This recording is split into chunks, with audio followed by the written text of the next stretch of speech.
नमस्कार।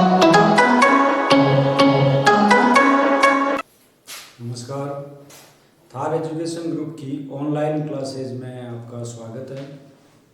हम कक्षा 10 की सामाजिक विषय की बात कर रहे थे। पिछले वीडियो में हमने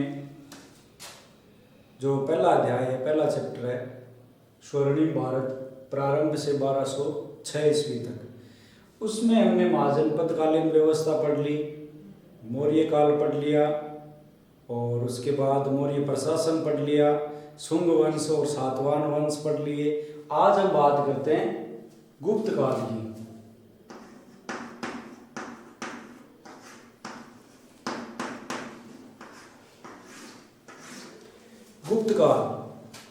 गुप्त काल जो है 275 ईस्वी पूर्व से ईस्वी से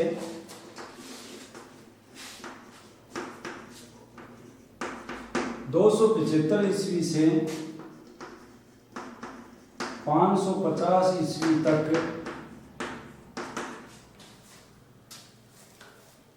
चलता है। वायु पुराण यानी 275 ईस्वी यानी गुप्त काल का उदय,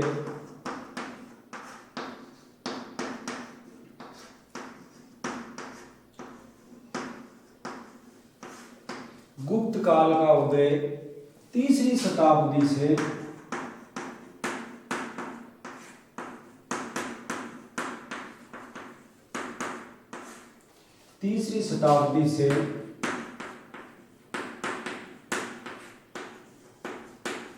होता है। यानी गुप्त काल 275 ईस्वी से 550 ईस्वी तक चलता है। इसका उदय गुप्त काल का तीसरी शताब्दी से होता है। यानी 275 की बात करें तो तीसरी शताब्दी में गुप्त काल का उदय होता है। विष्णु पुराण,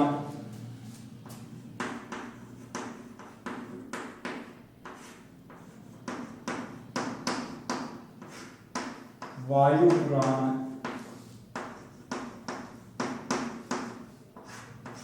तथा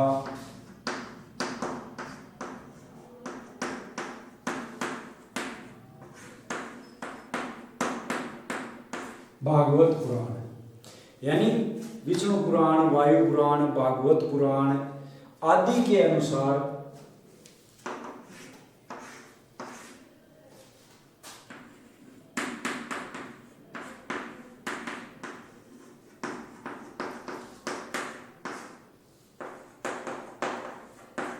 गुप्त साम्राज्य जो है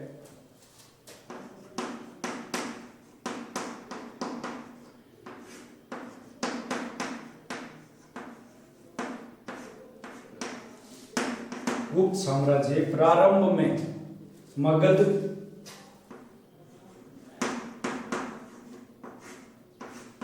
जो जनपद था उसके बारे में हम पढ़ कर आए। मगध से उत्तर पश्चिमी बंगाल तथा गंगा के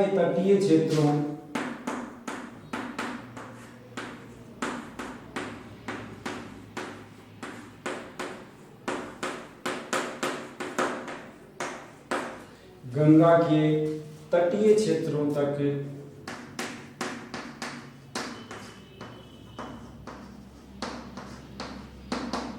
फैला हुआ था।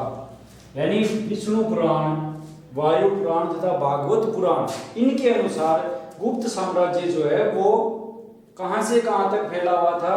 प्रारंभ की बात है, प्रारंभ में मगध जो कि बिहार, उत्तर प्रदेश का जो क्षेत्र था वहां से बंगाल तक यानी उत्तर पश्चिमी बंगाल तक और गंगा के तटीय क्षेत्रों तक ये साम्राज्य जो है वो फैला हुआ था। कौन सा?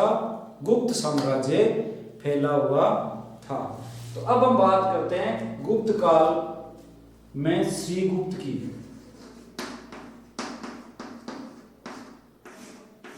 श्रीगुप्त जो है इस वंश का पहला शासक था। इसका शासनकाल 275 ईस्वी से 300 ईस्वी तक माना जाता है। यानी श्रीगुप्त का जो काल है वो 275 ईस्वी से 300 ईस्वी तक माना जाता है। श्रीगुप्त जो है वो गुप्त साम्राज्य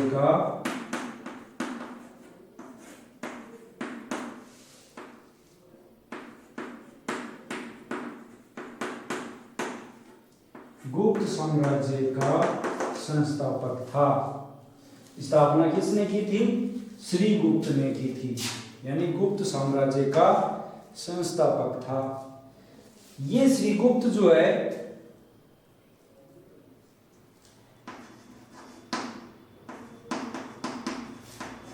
श्रीगुप्त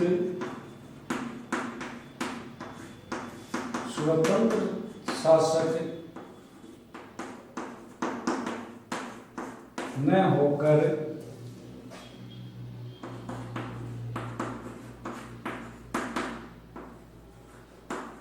किसी के अधीन शासक या सामंत था। यानी 275 ईस्वी से 300 ईस्वी तक श्रीगुप्त का शासन माना जाता है। गुप्त साम्राज्य का संस्थापक श्रीगुप्त को माना जाता है। हाँ, ये जरूर मिलता है कि श्रीगुप्त स्वतंत्र शासक नहीं था, ये किसी के अधीन था या फिर किसी का सामंत था। इसमें श्रीगुप्त ने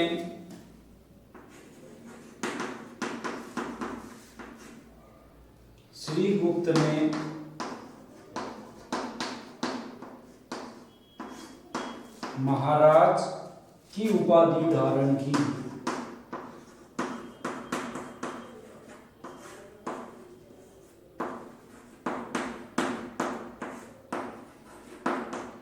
श्रीगुप्त ने महाराज की उपाधि धारण की थी। महाराज की उपाधि धारण की थी। तो श्रीगुप्त के बारे में प्रभावती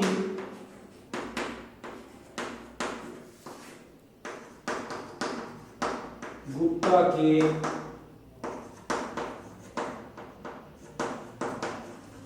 ताम्रलेख प्रभावती गुप्ता के ताम्रलेख के अनुसार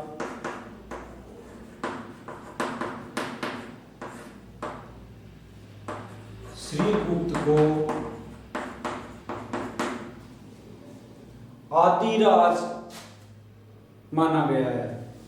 के अनुसार श्रीगुप्त को गुप्त वंश का आदिराज माना गया है।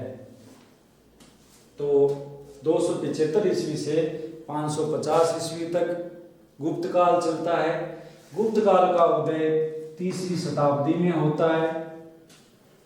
विष्णु पुराण, वायु पुराण तथा भागवत पुराण के अनुसार गुप्त साम्राज्य जो है वो प्रारंभ में मगध से बंगाल तक और गंगा के तटीय क्षेत्रों तक फैला हुआ था। अब हम बात करते हैं पहले शासक श्रीगुप्त की। 275 ईस्वी से 300 ईस्वी तक श्रीगुप्त का कार्यकाल था। इसे गुप्त साम्राज्य का संस्थापक माना जाता है। श्रीगुप्त स्वतंत्र शासक न होकर किसी के अधीन सामंत या अधीन शासक था। श्रीगुप्त ने महाराज की उपाधि धारण की थी और प्रभावती गुप्त का जो ताम्रलेख है उसके अनुसार श्रीगुप्त को आदिराज माना गया है। कक्षा 10 की जो पुस्तक है उसमें जितना दिया गया है उतना ही हम पढ़ेंगे। अब हम आगे बात करते हैं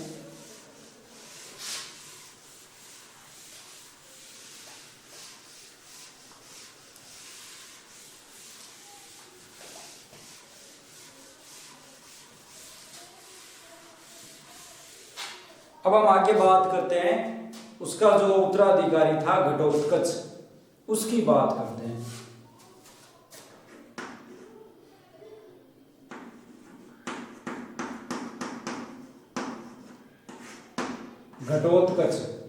घटोत्कच जो है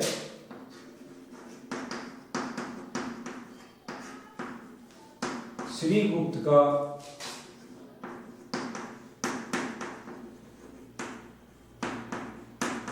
उत्तराधिकारी था। श्रीगुप्त का उत्तराधिकारी कौन था? घटोत्कच। और कहां से कहां तक? इसका जो समय है वो 300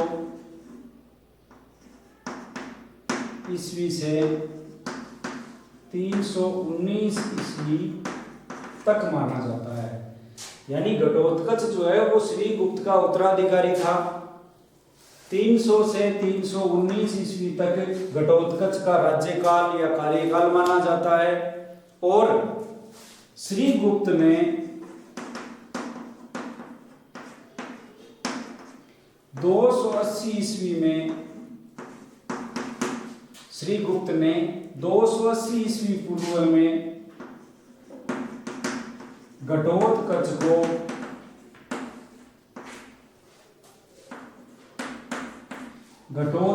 को उत्तराधिकारी नियुक्त कर दिया।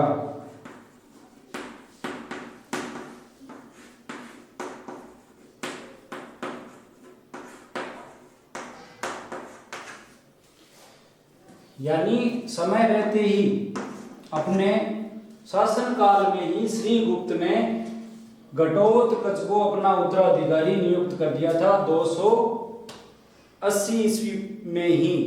तो घटोत्कच जो है वो श्रीगुप्त का उत्तराधिकारी था।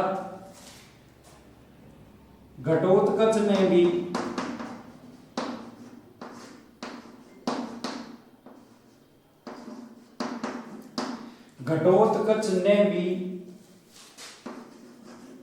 श्रीगुप्त की तरह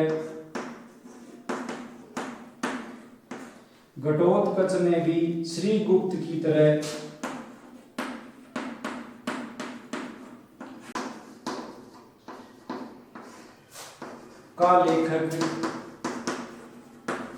हरिसेन था।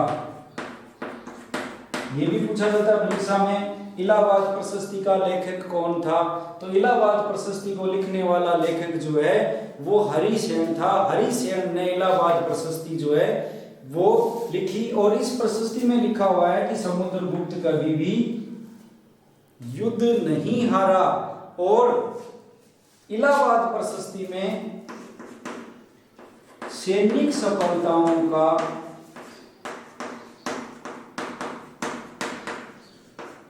इलाहाबाद प्रशस्ति में समुद्रगुप्त की सैनिक सफलताओं का वर्णन किया गया है।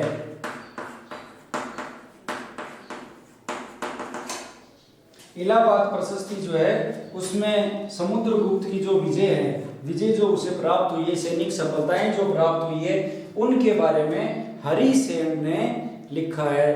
तो इलाहाबाद प्रशस्ति में क्या लिखा है? समुद्रगुप्त की विजयों का वर्णन है या सैनिक सफलताओं का वर्णन है। इलाहाबाद प्रशस्ति का लेखक कौन था? इलाहाबाद प्रशस्ति का लेखक हरिसेन था। इलाहाबाद प्रशस्ति के अनुसार समुद्रगुप्त ने एक भी युद्ध जो है वो नहीं हारा था। अश्वमेध यज्ञ भी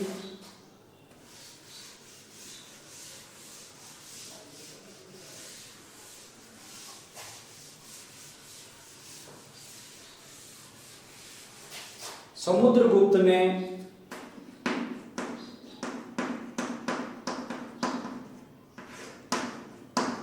अश्वमेध यज्ञ भी करवाया।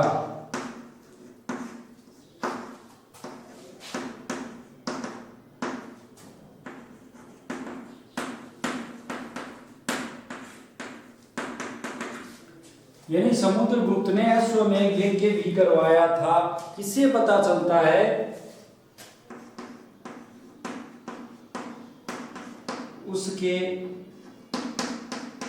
प्राप्त सिक्कों पर अश्वमेध पराक्रम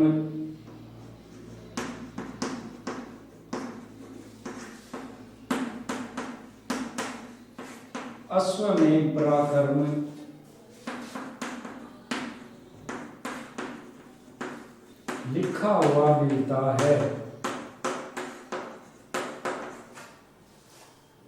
यानी समुद्रगुप्त ने अश्वमेध यज्ञ करवाया, जिसका प्रमाण हमें उसके प्राप्त सिक्कों पर अश्वमेध पराक्रम लिखा हुआ है वहां से प्राप्त होता है। तो इससे हमें पता चलता है कि समुद्रगुप्त ने अश्वमेध यज्ञ करवाया था।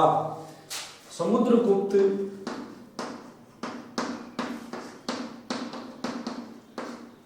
ललित कला में निपुण व्यक्ति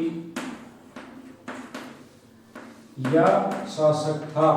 यानी ललित कला में निपुण शासक था या व्यक्ति था समुद्रगुप्त। इसके हमें प्रमाण जो है वो प्राप्त होते हैं।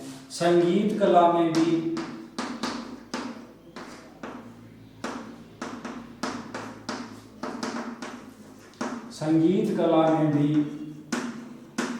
निपुण व्यक्ति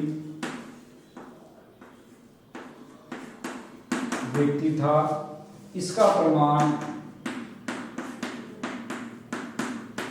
हमें उसके सिक्कों पर वीणा बजाते हुए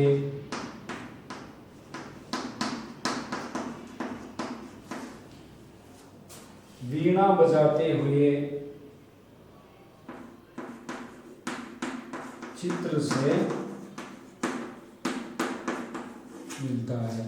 यानी संगीत कला में भी समुद्रगुप्त जो है वो निपुण था, और इसका प्रमाण हमें उसके जो सिक्के प्राप्त हुए हैं उन सिक्कों पर उसके वीणा बजाते हुए जो चित्र है उनसे हमें पता चलता है कि ये संगीत कला में निपुण व्यक्ति था। समुद्रगुप्त की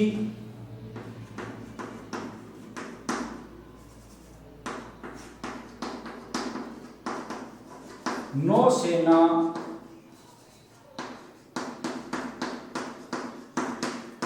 समुद्रगुप्त की नौसेना भी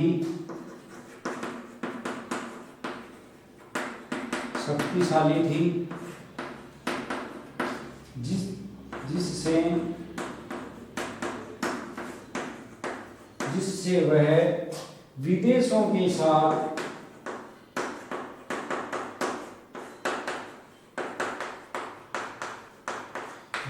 के साथ संबंध सुदृढ़ कर सका।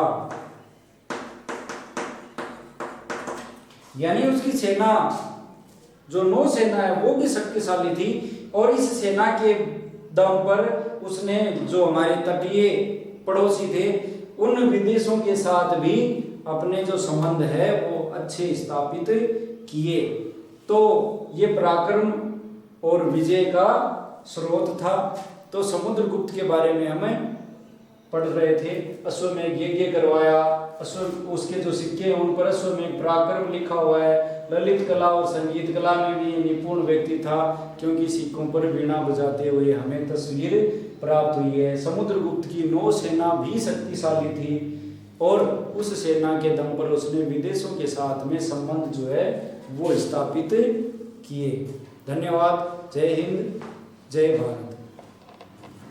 महाराज की उपाधि धारण की।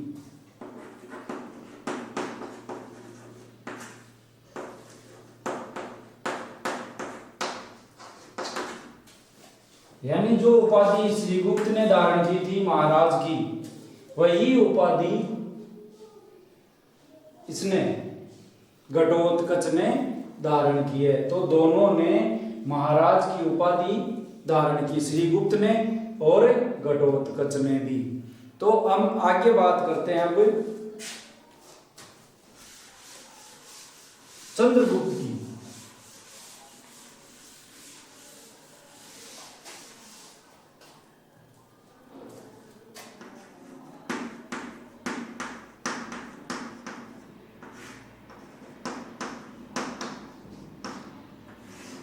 चंद्रगुप्त प्रथम। देखो चंद्रगुप्त जो है वो हमारे तीन हो जाते हैं। एक चंद्रगुप्त मौर्य, जो कि मौर्य वंश का था, एक चंद्रगुप्त प्रथम जो कि गुप्त वंश का पहला शासक है, उसके बाद आएगा चंद्रगुप्त द्वितीय जिसे हम विक्रमादित्य के नाम से भी जानते हैं। तो चंद्रगुप्त की बात करते हैं हम। 319 ईस्वी से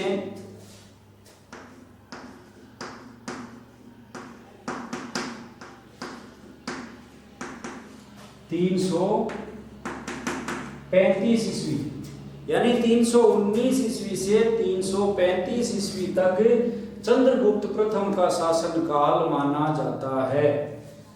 गुप्त वंश का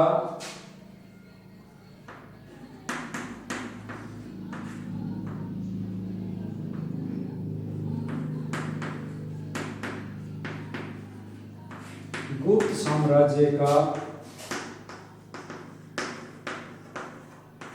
वास्तविक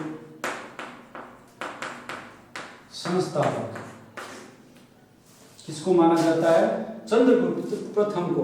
हालांकि गुप्त साम्राज्य की शुरुआत जो है वो श्रीगुप्त ने की थी, घटोत्कच ने उसके आगे राज्य को बढ़ाया, लेकिन चंद्रगुप्त प्रथम ने साम्राज्य को स्थायित्व प्रदान किया, साम्राज्य को फैलाया। इसलिए गुप्त साम्राज्य का वास्तविक संस्थापक जो है वो चंद्रगुप्त प्रथम को ही माना जाता है। चंद्रगुप्त प्रथम ने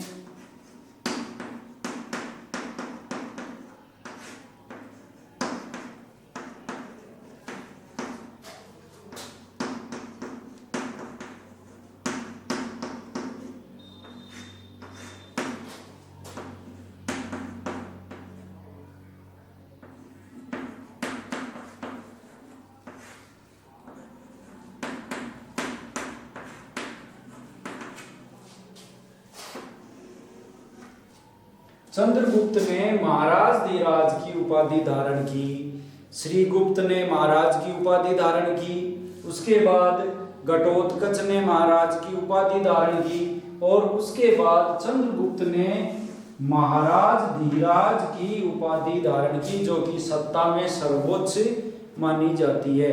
तो चंद्रगुप्त ने महाराज धीराज की उपाधि धारण की। चंद्रगुप्त प्रथम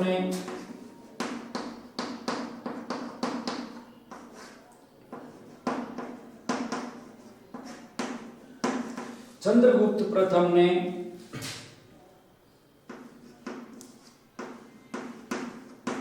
एक संवत चलाया,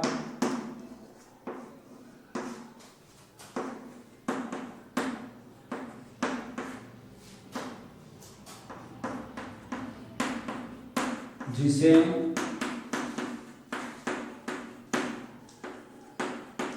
गुप्त संवत के नाम से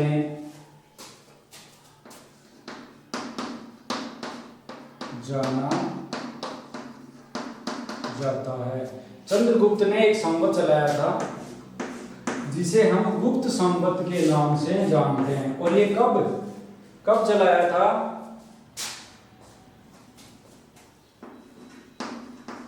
कब चलाया? 319-320 ईस्वी में। यानी गुप्त संवत कब चलाया गया? 319-320 ईस्वी में चंद्रगुप्त प्रथम के द्वारा गुप्त संवत जो है वो चलाया गया। चंद्रगुप्त प्रथम ने महाराज धीराज की जो है वो उपाधि धारण की थी। चंद्रगुप्त प्रथम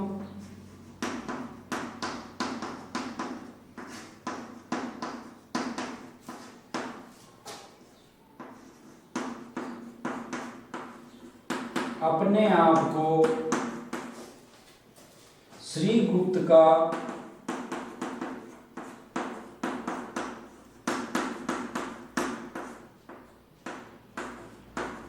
पुत्र कहता है। यानी चंद्रगुप्त प्रथम ये मानता है कि वो श्रीगुप्त का पुत्र है। इसका मतलब ये हुआ कि श्रीगुप्त, उसके बाद घटोत्कच और उसका बेटा हो गया चंद्रगुप्त प्रथम। तो इसने अपने आप को श्रीगुप्त का पुत्र कहा है। चंद्रगुप्त ने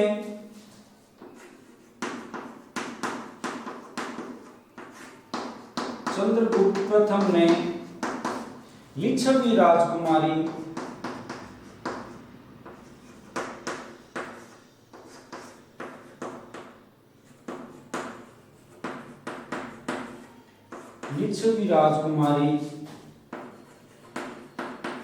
कुमार देवी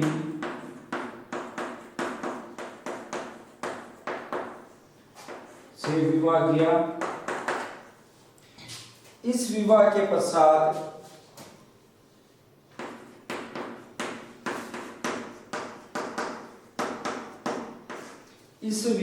पश्चात चंद्रगुप्त प्रथम जो है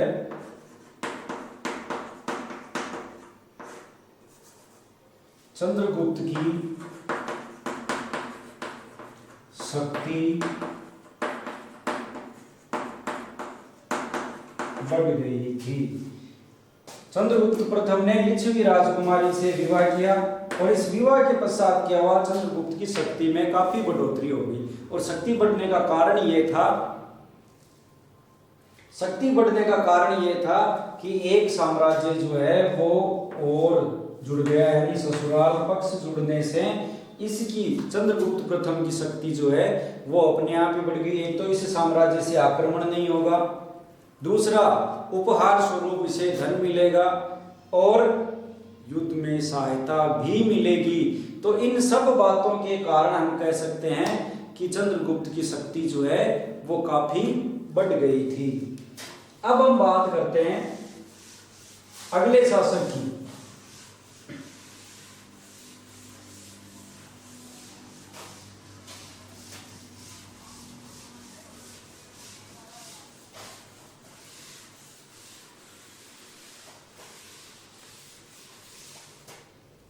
अगला जो शासक है वो है समुद्रगुप्त, यानी 335 ईस्वी से 380 ईस्वी तक समुद्रगुप्त का शासनकाल जो है वो चलता है। समुद्रगुप्त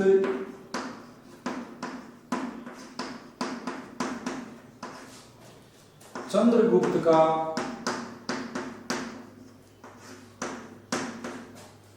उत्तराधिकारी था।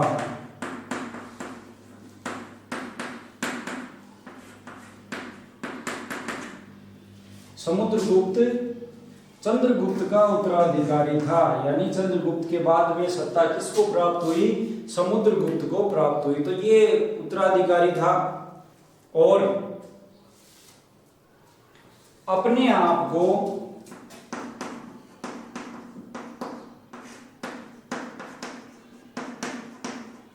विष्णु का भक्त मानता था, यानी ये भगवान विष्णु का भक्त था। वैष्णव जो हमारा था संप्रदाय, तो भगवान विष्णु को मानने वाला था। इसका जो आदर्श है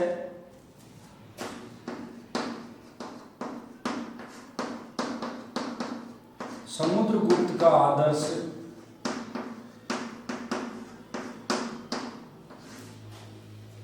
दिग्विजय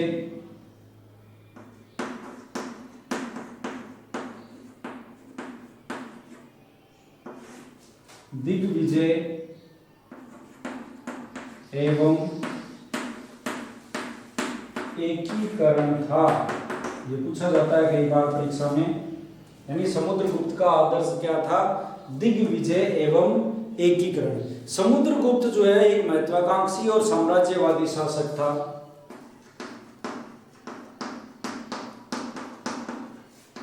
समुद्रगुप्त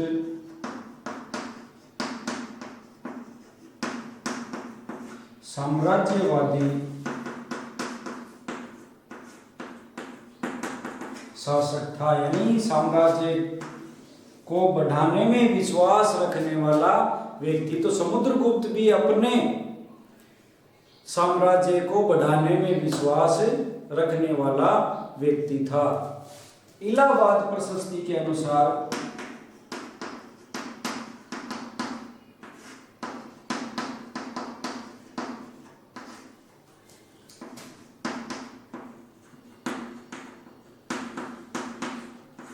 इलाहाबाद प्रशस्ति के अनुसार समुद्रगुप्त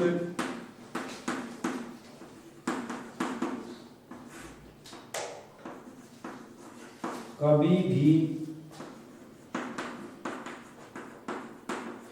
युद्ध में नहीं हारा था। यानी जो इलाहाबाद प्रशस्ति है उसमें लिखा हुआ है, ये जो इलाहाबाद प्रशस्ति अभिलेख है उसमें लिखा हुआ है कि समुद्रगुप्त किसी भी युद्ध में हारा नहीं था, यानी उसकी पराजय जो है वो युद्ध में कभी नहीं हुई थी। इलाहाबाद प्रशस्ति के बारे में बात करते हैं हम। इलाहाबाद प्रशस्ति